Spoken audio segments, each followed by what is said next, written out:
বন্ধুরা, চলে এলাম আরেকটি রান্নার রিলস নিয়ে। ডাঁটা আলু দিয়ে চিংড়ি মাছের ঝোল। এই যে চিংড়ি মাছ, এই যে ডাঁটা, সাথে আলু, একটা ফলি মাছ ছিল, সেই ফলি মাছটাও দিয়ে দিয়েছি। প্রিয় বন্ধুরা, তোমরা দেখতে পাচ্ছ।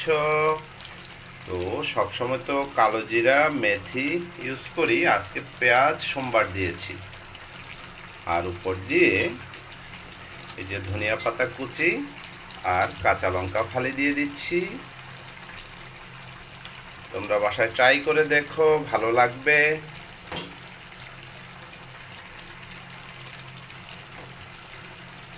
ওয়াও! শীত আসলে ধনিয়া পাতার ফ্লেভারটা